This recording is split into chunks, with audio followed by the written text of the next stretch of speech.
Три!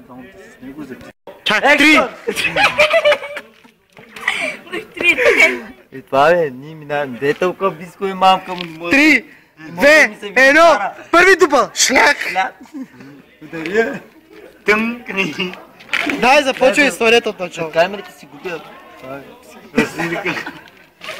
Продължай по прашки, бе. Значи аз минавам, гледам едно голямо яйце батенце и след това един ден минава другия и гледа една голяма птица. Едно село минава през полето. През полето минавам, гледам как една буря завъртва 300 магарита. Чакай, спри малко. И сега за магаритите го.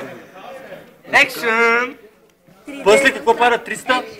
Добре сега. Аз в кой филм ще играе? В коя роля съм аз?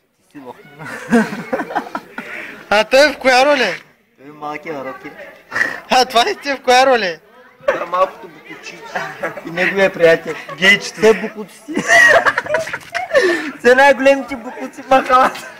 А ти коя роля ще играеш? Аз съм лошото момче на ония стилара, дето се прави, аз го удрям шамари по врата и той отива да си прави прически. И си изправя косата постоянно.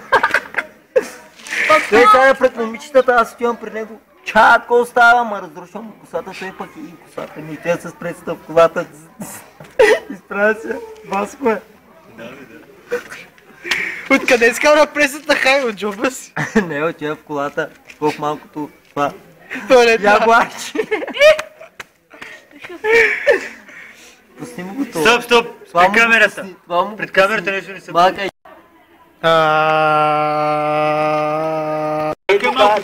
Ама, почини се яйцето, открите ми. Значи като видях на сам приятел, видях едно яйце. Голямо чак планината затиснал. Цял ден обикалях, не можах да го заобикали. Един ден след това той мина и лъжи с целените, че видя една голяма птица.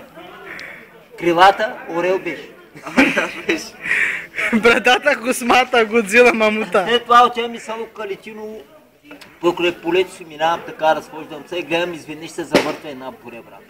И повдига направо 300 магарита във въздуха.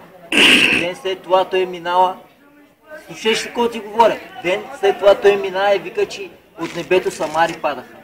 А пък след това отидох в една държава, спомням си, във Франция или къде, видях една кула. Висока, чак върха и не се види, бе. Може си видих върха, разбираш ли се какво ти казвам? Разбираш ли се? Малко заехма.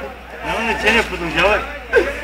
Значи представи си, преди 3 години майсторът е завършил тази кула.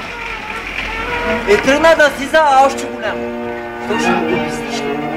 Не знам. А ви от кое време живеете? От кое време живеете? От Хана Спарюх. Аси! А да хана хапипеле! Море! 4-5 век преди Христа. А кога искате да живеете? Лек педрази хододи. Сега толкова